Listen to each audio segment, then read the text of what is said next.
आगे आगे बेटा area of the sector and segment of the circle 12 chapter कराएंगे, बहुत इंपॉर्टेंट है 12 और 13। जैसे आपने देखो सर्कल बना दिया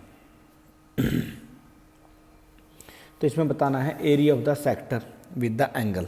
सेक्टर क्या होता है, जैसे दोनों के दोनों रेडियस होगी तो आपने इसमें से कट कर लिया और ये एंगल बना लिया थीटा, ये रेडियस आर है, ये रेडियस आर है, तो ओ ए बी, इसको ओ ए बी को क्या बोलेंगे हम, एक क्या बोलेंगे बेटा, एक सेक्टर बोलेंगे। क्या बोलेंगे? सेक्टर।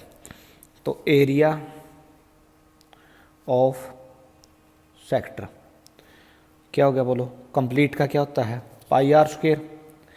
पाई जो भी थीटा आएगा ना उसको डिवाइड कर दो बेटा किससे, 360 से। Theta by 360, pi r square theta by 360, ये क्या होगा एरिया ऑफ सेक्टर। फिर ऐसे निकालनी होती है लेंथ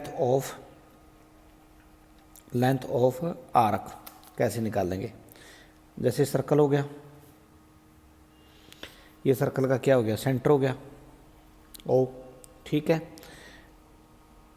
अगर आप बता रहे हैं बेटा ए पी बी, इस लेंथ को बता रहे हैं ऐसे, इस लेंथ को, तो बताइए सोच के कंप्लीट लेंथ क्या आएगी, 2 पाई आर सरकमफ्रेंस होता है जो।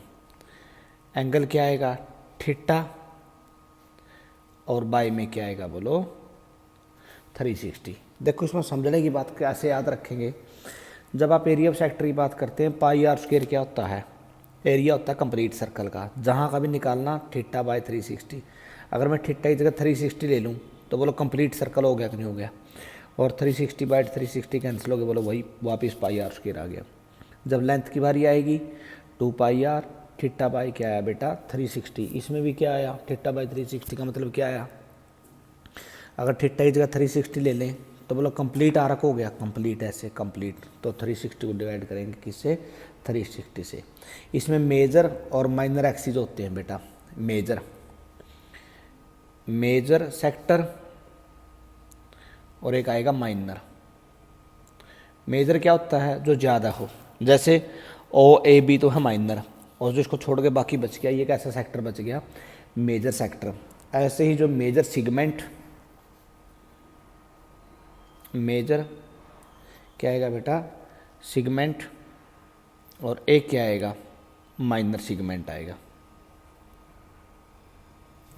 मेजर सिगमेंट जैसे इसमें माइनर तो है ए से लेकर बी तक कम, और देखो कितने सारा पोर्शन बच गया लेंथ, जो वो क्या बोला जाएगा इसका मेजर जो सिगमेंट बोला जाएगा। जैसे इसका सेकंड एग्जांपल दे रखे हैं इन्होंने, find the area of the sector of a circle with the radius 4 centimetre and angle 30 degree, also find the area of the corresponding major sector. देखो ये क्वेश्चन इसी की कॉपी है, सर्कल हो गया ये, ठीक है। ये एंगल कितना हो गया ये 30 डिग्री, और जो रेडियस है वो कितना सेंटीमीटर हो गया 4 सेंटीमीटर। इसको क्या रखा ओ ए पी, और क्या रखा B. Find the area of the sector, बताओ बेटा सिंपल सा इसका एरिया क्या आएगा, एरिया आएगा बेटा इसका पाई आर स्क्वायर, थीटा बाई क्या आएगा 360, पाई की जगह 22/7 ले लो, ये मर्जी आपकी। इसने क्या दे रखा है, यूज दे रखा है 3.14, तो ये यूज कर लो 3.14। आर की जगह कितना ले दिया बेटा इसने 4 सेंटीमीटर, तो 4 का स्क्वायर। थीटा कितना हो गया 30, बाई क्या आएगा 360, कैंसिल हो गया क्या 12, 3.14 4 × 4 बाई में 12 कैंसिल हो गया क्या है बेटा 3। इसको जब 12.56 बाई 3 कैंसिल करके 4.9 सेंटीमीटर स्क्वायर आ गया ये, ठीक है। तो एरिया ऑफ द ये किसका बोलो ओ ए पी बी, छोटा सा सेक्टर है ये। एरिया ऑफ मेजर, मेजर का क्या आएगा बेटा, कंप्लीट का सर्कल का क्या आता है पाई आर स्क्वायर, और पाई आर स्क्वायर में से छोटा सा जो थोड़ा सा पोर्शन बच गया उसको कम कर दो, थोड़ा सा पोर्शन कौन सा आ गया -4.19। कहने का मतलब ओ ए पी बी तो है ये माइनर सेक्टर, और ये देखो कितना वाइड सेक्टर है, ये कौन सा सेक्टर है मेजर। पाई की जगह क्या रखोगे 3.14, आर की जगह 4 × 4 माइनस में 4.19। जब भी इसको आप सारे को कंप्लीट को सोल्व करोगे तो क्या बच जाएगा, इसने सॉल्यूशन कर रखा है बेटा 46.05 सेंटीमीटर स्क्वायर। नेक्स्ट देखिए,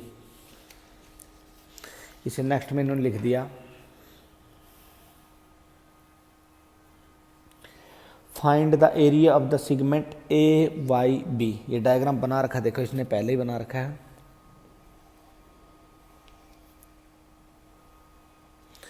क्या लिख दिया, ये पॉइंट क्या हो गया इसका ओ, ये पॉइंट ए, यहाँ पॉइंट आ गया बी और यहाँ पॉइंट क्या आया Y. Find the area of the segment A Y B. A Y B देखो ये बताना, find the area of the segment A Y B shown in the figure if the radius 21 centimetre और ये angle आ गया बेटा 120 का। Radius क्या हुआ 21। बताओ भाई एरिया निकालने का सिंपल सा, पाई आर स्क्वायर थीटा बाय 360। पाई की यूज बोल रखा है 22/7, आर की जगह 21 × 21 और थीटा की जगह क्या रखोगे बेटा 120 बाई में क्या आया 360। 3 7 7 कैंसिल हो गया 462 सेंटीमीटर स्क्वायर आ गया बेटा। ठीक है, अब उसके बाद और क्या बताना है इसमें बताओ। तो उसके बाद देखो ये पोर्शन मैंने मिला लिया, जो मैंने एरिया निकाला ना ये कंप्लीट का निकाला है देखो मेरे, और बताना है सिर्फ इस इसका जो मैंने लाइनें ड्रा कर दी। तो यहाँ से कंप्लीट ए वाई बी ओ का एरिया कितना आया 462, लेकिन निकालना कहाँ कहाँ का बोलो, ये सिर्फ कहाँ कहाँ का निकालना है बेटा, ये निकालना में ए वाई और बी का। तो सीधी साफ सी बात कंप्लीट में से किसका घटा दोगे, ट्रायंगल का घटा दोगे बेटा। ठीक है, तो ट्रायंगल का जो है ना आप जो है ना देखो ट्रायंगल का जो सिंपल पढ़ा हुआ आपने वो पढ़ा हुआ है 1/2 बेस इंटू हाइट। तो देखिए आपको निकालनी पड़ेगी, इसकी हाइट निकालनी पड़ेगी। 21 है ये, देखो ध्यान से ये 120, तो ये एंगल कितने का हो गया 60 का, ये एंगल कितना हो गया 90 का और ये एंगल किसका हो गया बेटा 30 का। तो आपको ये लेंथ निकालनी पड़ेगी दोनों की दोनों। देखो जो आपने पढ़ा अभी तक किसमें ट्रिग्नोमेट्री वाले चैप्टर में, इसको एम मान लेता हूँ मैं, ए एम। देखो ए एम अगर मैं इसको 90 मानूँ, देखो ए एम बाय में क्या आ गया A O, A M by A M. अगर ये दोनों के दोनों एंगल इसी में मानता हूँ तो ये बेस अपॉन हाइपोटेनियस cos 30। तो ए एम की वैल्यू ए ओ की जगह 21 और जो cos 30 की वैल्यू होती है वो होती है बेटा √3/2। तो 21 √3/2 आ गया। अब निकालो ओ एम, ओ से लेकर एम तक। ओ एम का मतलब क्या हो गया ओ एम बाय ए ओ, ये क्या बन गया परपेंडिकुलर, तो मुझे लगता है ये बन गया sin 30 और sin 30 की वैल्यू ए एम, तो यहाँ से क्या आ जाएगा ए ओ, sin 30 की वैल्यू 1/2 और ए की वैल्यू 21 बाई में क्या आया बेटा 2 आया। अब जो एरिया ऑफ द ट्रायंगल होता है ना बेटा 1/2 बेस इंटू हाइट। बेस देखो यहाँ से ए से एम तक की वैल्यू है ये, तो इतनी वैल्यू इधर की मिलेगी तो इसका डबल हो जाएगा, तो 40 √3/2 कैंसिल हो गया, क्या आ जाएगा 21 √3। ये मैं दोबारा फिर समझो बात कैसे लिख दी मैंने, जितनी लेंथ ये है उतनी लेंथ ये है। ठीक, तो ये कंप्लीट लेंथ जो ए बी आएगा ना ए बी वो किसका आएगा डबल किसका आएगा ए एम का आएगा। ठीक है, तो 1/2 बेस की जगह क्या है बेटा 21 √3 और हाइट की जगह क्या लिख दिया इसने, हाइट क्या आई 21/2। 21 और 21 क्या हो गया और √3 बाई में क्या आ जाएगा बोलो 4 आ जाएगा। तो जो बच गया area of A Y B 462 minus 441 √3/4, 462 यहाँ से क्या है 441 1.73 बाई में क्या है बेटा 4। इसको सोल्व कर लेंगे, पहले इसकी मल्टीप्लाई कर दो और इसको क्या कर दो, इससे डिवाइड करके जो भी आंसर बच गया, कितना बच गया इसका, इन्होंने तो बस यहीं तक छोड़ रखा है, लेकिन अगर आप आगे सोल्व करोगे पहले इसको मल्टीप्लाई करके सेंटीमीटर स्क्वायर, या यहाँ तक का छोड़ दोगे और साथ में सेंटीमीटर स्क्वायर लगा दोगे तो भी गलत नहीं है। ठीक है, इसको कर देना।